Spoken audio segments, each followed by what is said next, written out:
Let me tell you something. When the world looks at India right now, they ain't seeing the same country they used to see 20, 30 years ago. Back then, India was still treated like the underdog. Nations, especially America, thought they could boss India around with tariffs, sanctions, pressure, and deals that only benefited them. But today, that script is flipped, and the one doing the flipping, that's India. America just got forced to cut tariffs. And not because they suddenly felt generous, not because they suddenly woke up one morning with a new sense of fairness. No, it's because India, backed by the weight of Russia and China standing behind, Modi made it absolutely clear you play by our terms or you don't play at all.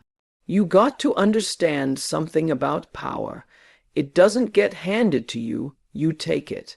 And that's exactly what India has done. Think about it. For decades, the US used tariffs like a weapon. Any country that tried to rise up, boom, here comes the tariffs. They say it's just economics, but really it's about control. But now the tables turn. Now America's the one being told, cut those tariffs because India is not bowing to you anymore. And you know what's even crazier? America actually did it. That right there shows you the shift we're living through. Now, people might ask, how did India pull this off? How does a country that was once seen as just an outsourcing hub suddenly have the might to make America back off? Let me break it down. First, India has built its economy brick by brick, step by step. They went from struggling with shortages to being the fastest growing major economy in the world. But here's the real kicker. India didn't do it by begging for favors. They built industries, developed technology, and created a market so massive that nobody can afford to ignore it. You got over 1 billion people, a young population, tech talent that's unmatched, and India's bold stand against America government that decided it's time to stop being polite and start being powerful. Second, alliances, and this is where it gets real interesting. See, America used to play this game where they divide and conquer, pit countries against each other so nobody could rise too high. But what's happening now? India's got Russia in one corner, China in another, and suddenly that old game don't work anymore. Russia and India have had ties for decades. Defense, energy, trade, you name it. China might be a rival in some ways, but when it comes to pushing back on American dominance, India knows how to use that leverage. And when Modi steps up to the global stage, he's not walking alone. He's got backup. You know what America respects. Strength, that's the only language they truly understand, and India finally started speaking it fluently. When America tried to squeeze India with tariffs, India hit right back with their own. They said, "Oh, you want to raise prices on our goods? Fine, we'll raise them on yours too." And guess what? American businesses started feeling that pain. See, tariffs ain't just numbers on paper. They affect real industries. Tech, agriculture, manufacturing. Suddenly, U.S. companies are knocking on Washington's door saying, "Y'all fix this. We can't afford to lose India's market." That's when America realized this ain't a country you can just push around anymore. And here's the part I love. India didn't just win with threats. They won with options. That's the power of having choices. For years, America acted like they were India's only door to the global market. But Modi made sure that door wasn't the only one.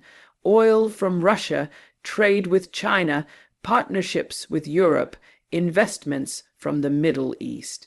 All these doors opened up, so when America tried to slam their door shut, India just shrugged and said, "We'll walk through another one." That's checkmate right there. Now, let's be real. This moment is bigger than just tariffs. It's symbolic. It's about respect. India forced America to admit tariffs cut why the U.S. had no choice without even saying the words that they can't dictate the rules anymore. That's huge because respect in geopolitics doesn't come from asking nicely. It comes from showing you can stand tall and deliver consequences when someone tries to play you. Think about the global stage right now. You got America still trying to hold on to that superpower image. You got China flexing with its economy. You got Russia trying to show it's still a force despite sanctions.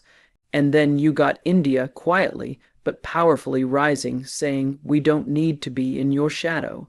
We'll write our own playbook," and now the whole world has to deal with that reality.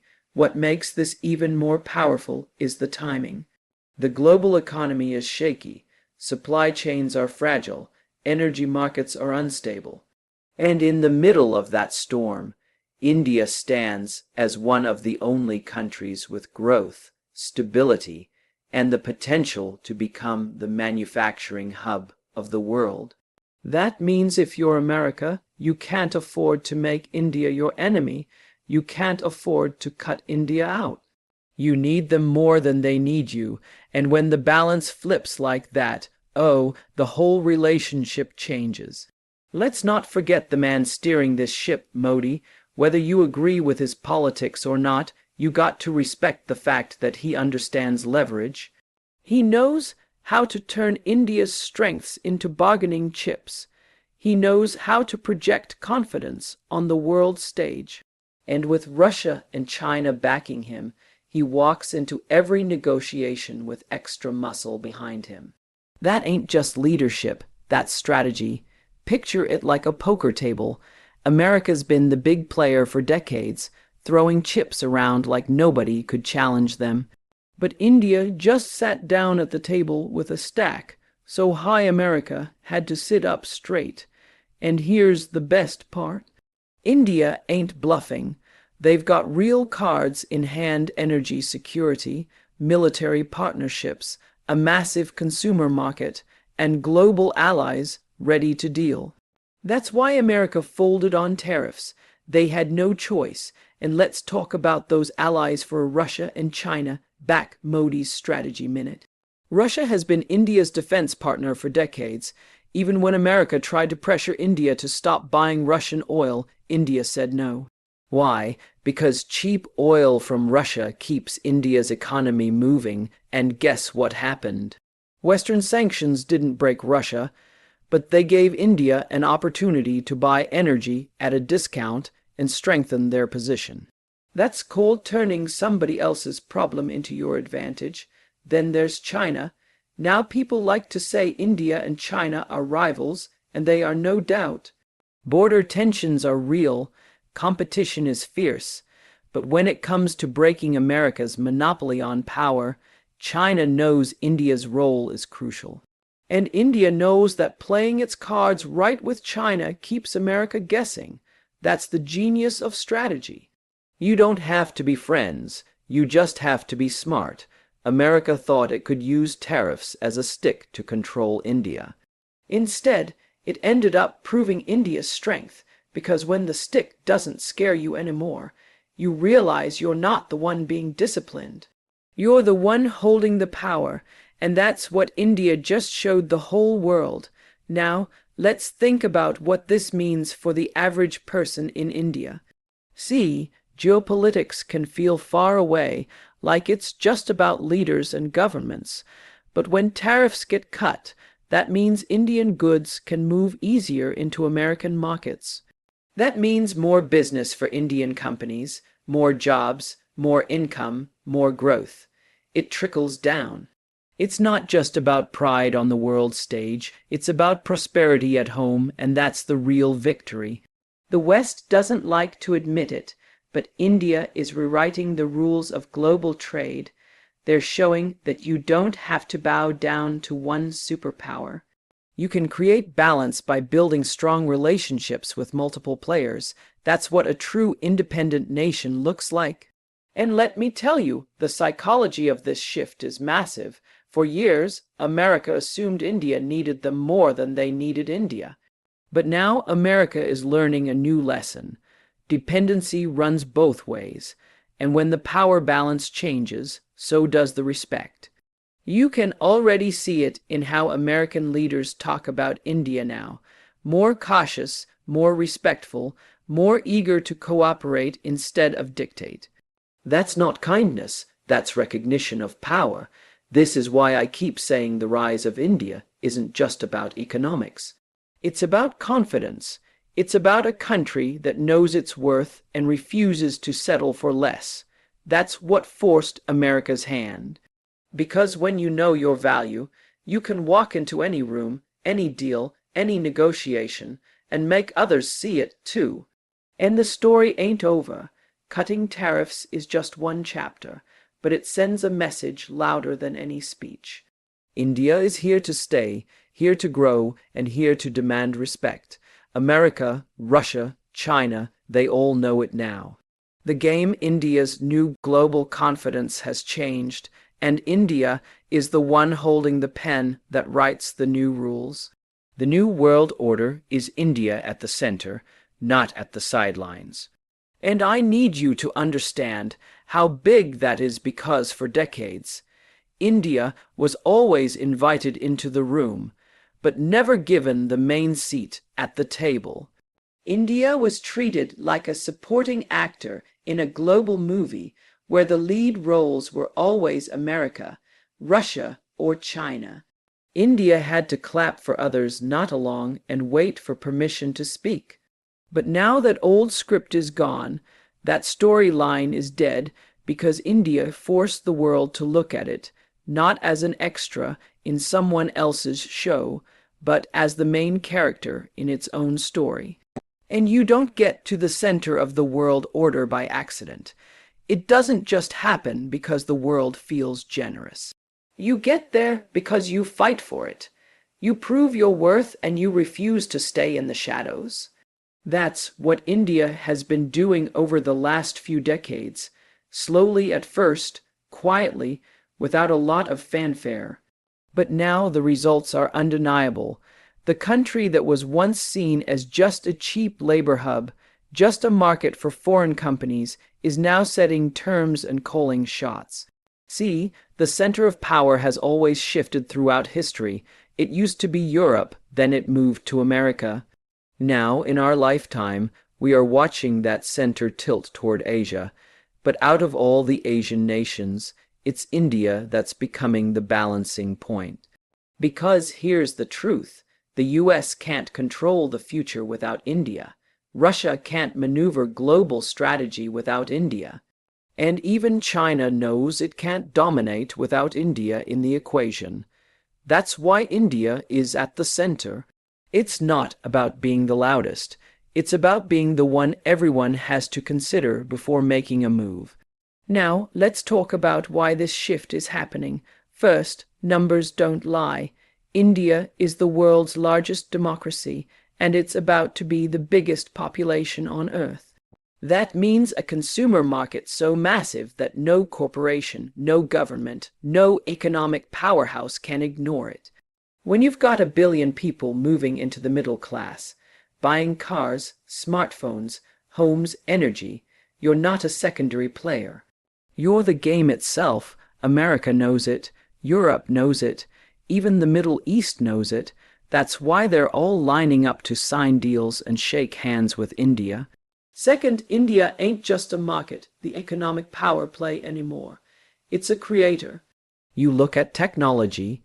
India is producing the engineers, the coders, the innovators that Silicon Valley itself depends on. You look at space. India launched missions at a fraction of the cost, landing near the moon's south pole before countries with bigger budgets could even dream of it. You look at defense. India isn't just buying weapons. It's making them, and in some cases making them better than the countries that once sold them. That right there is why the world has to sideline a country that brings real value to the table. Third, India learned the hardest lesson of global politics. Options equal power. When you have no options, you beg. When you have many options, you negotiate. And right now, India has options everywhere. Need oil? Russia's got it covered at a discount. Need technology? The West is willing to sell. need infrastructure investment. China wants in, need energy and funds. The Middle East is ready to pour billions. That means no single country can twist India's arm anymore. If one door closes, 10 others open, and that's exactly how you move from the sidelines to the center. But what really seals India's place in the middle of the New World Order is respect, earned respect. Because nobody hands you respect, you demand it by showing results, and India has results to show. Military strength that makes even superpowers think twice. Economic growth that outpaces almost everyone else. Cultural influence that spreads across the globe through movies, music, yoga, and spirituality. Political leadership that doesn't back down. Whether it's in the UN in trade talks or in defense negotiations, respect comes when the world realizes you're not a country they can dictate to. You're a country they need to cooperate with, and you can see this respect playing out in real time. America used to lecture India about who to buy oil from, who to trade with, what positions to take. But when India kept buying Russian oil despite all the sanctions, America had to swallow its pride. Why? Because punishing India would hurt America more than India. That's the center right there. That's the leverage. You can't punish the center without shaking the whole system, and nobody's why the world can't ignore India any more willing to take that risk. Russia, on the other hand, sees India as its anchor in Asia. While the West tries to squeeze Moscow, Russia leans on India to keep trade alive, to keep partnerships steady.